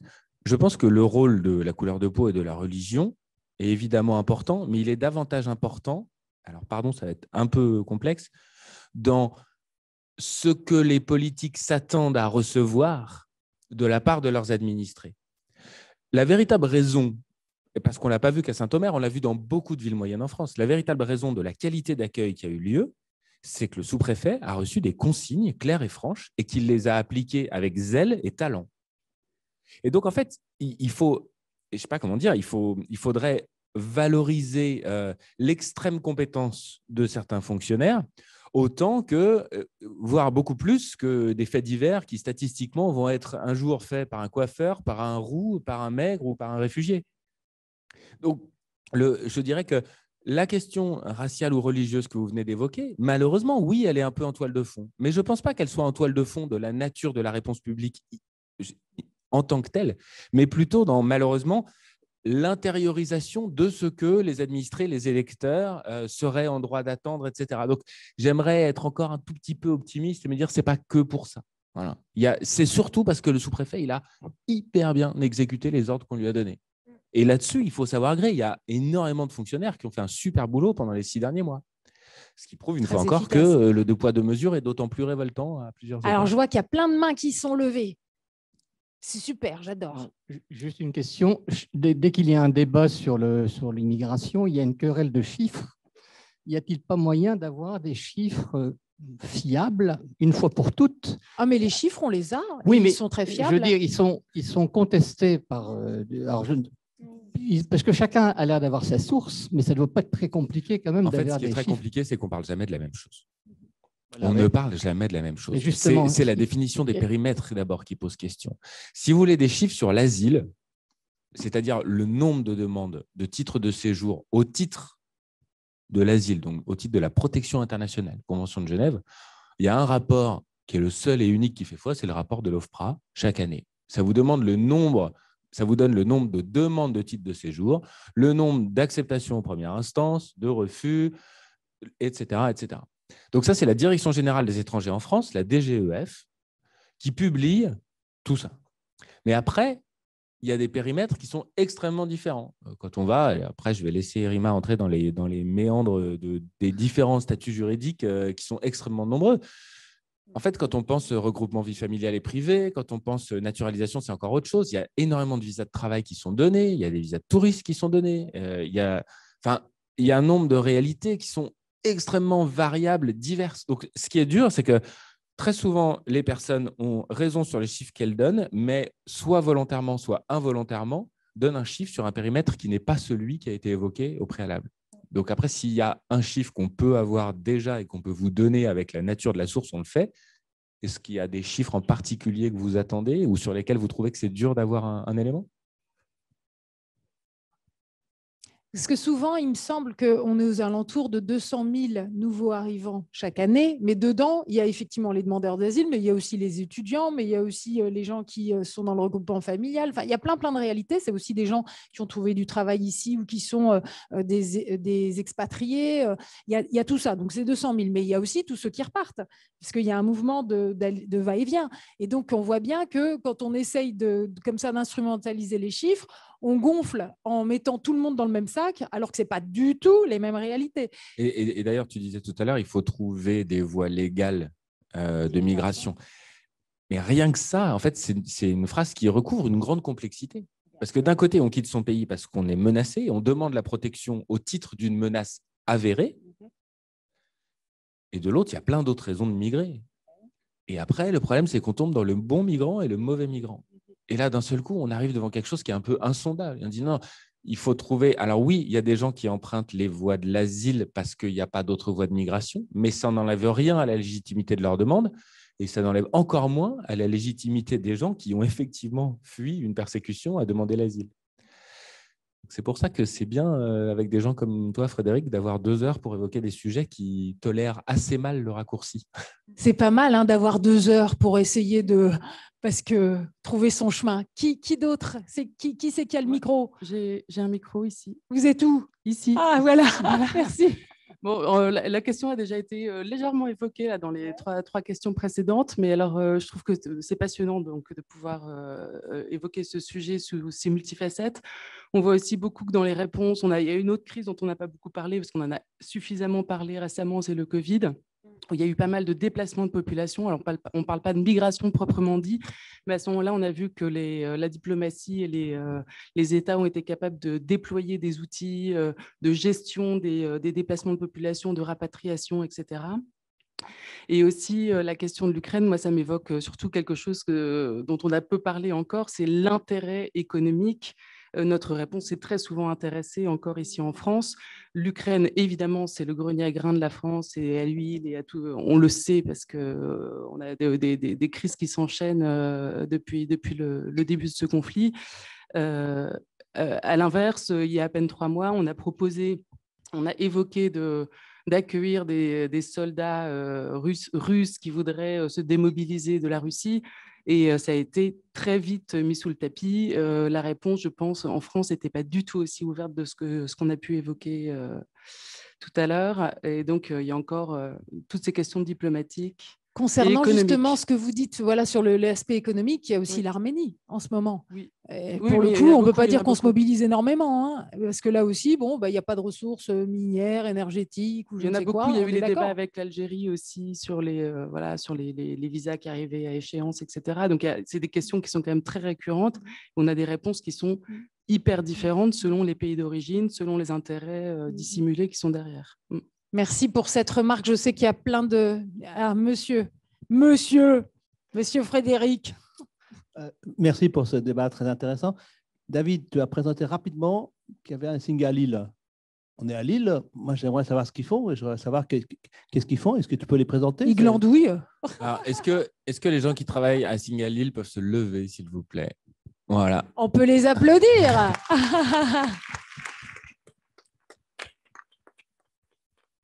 Leïla, Marie, Silla et Pascal qui sont là répondront à toutes vos questions. Ils opèrent notamment un programme d'accompagnement à l'entrepreneuriat à différents stades de maturité des projets. Voilà, quelques dizaines d'entrepreneurs chaque année. Et on a ouvert très récemment le programme d'accueil chez l'habitant à Lille aussi. C'est Leïla qui vous en parlera. Super. Et merci pour la question. Ouais, vachement bien. Alors, on continue.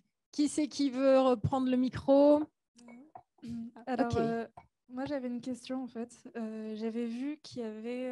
ça reprend un petit peu ta question, la première question.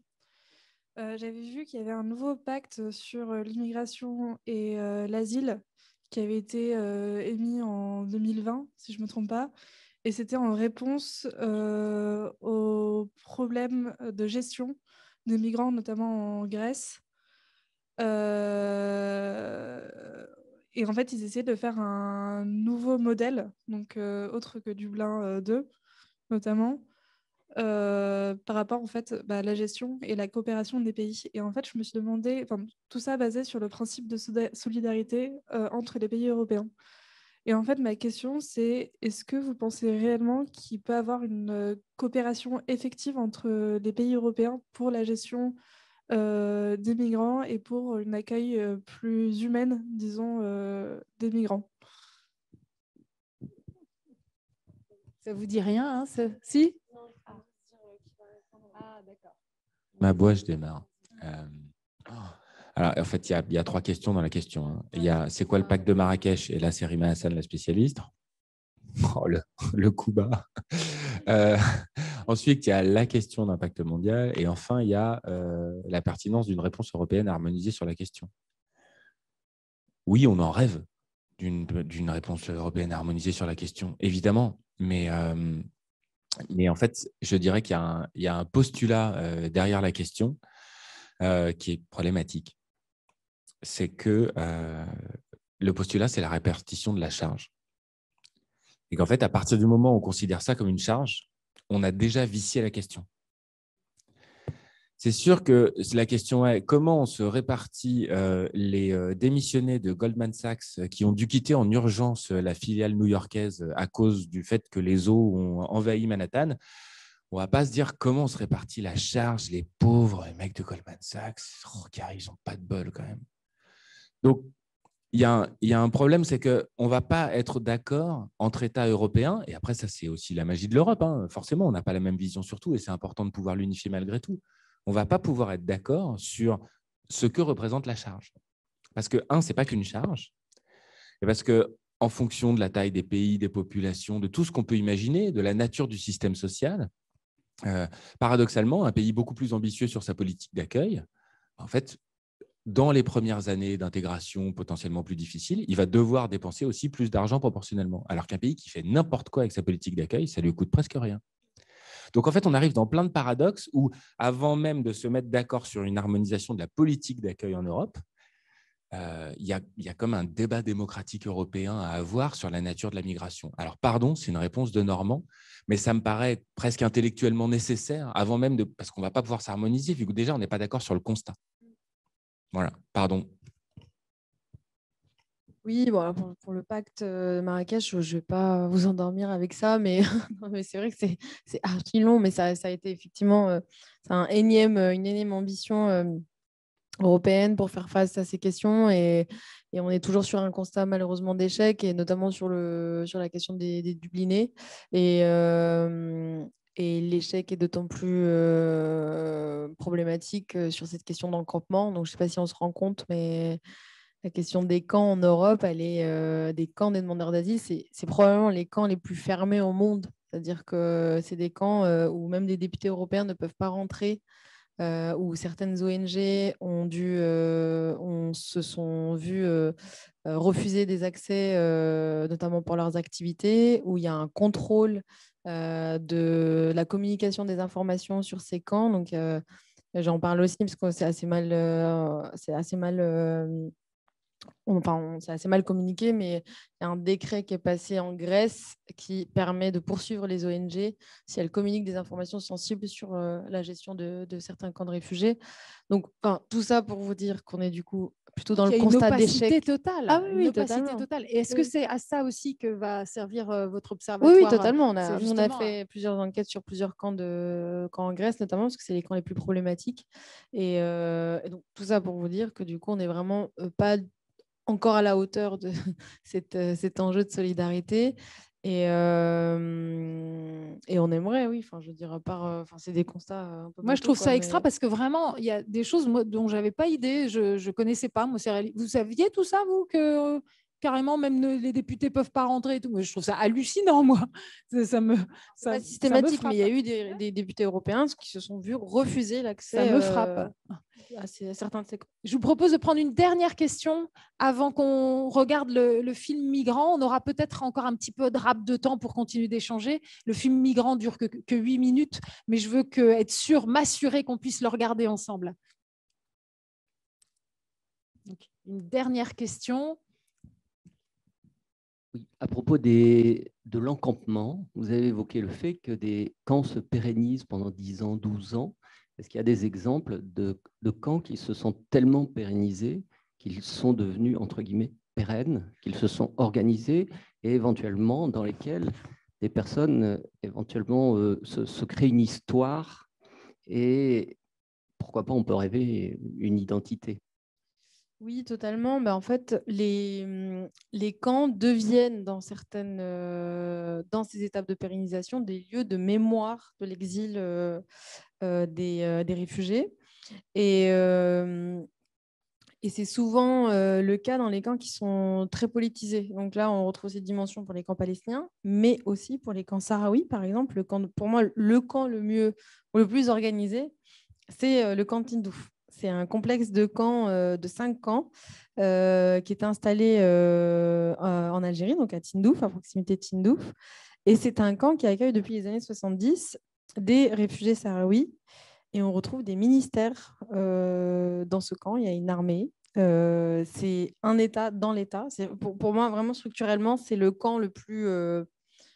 qui, en termes d'organisation interne, qui émane de la population réfugiée, c'est véritablement le camp le plus structuré en ce sens, mais c'est aussi le cas parce qu'il y a des revendications politiques et que du coup, il y a eu cette organisation pour pouvoir aussi porter la voix politique et les revendications du peuple sahraoui, ce qui n'est pas le cas dans un camp humanitaire où les populations sont surtout en attente d'une assistance humanitaire, d'une prise en charge, où il n'y a pas nécessairement une tribune politique qui va naître ou émerger dans ces camps.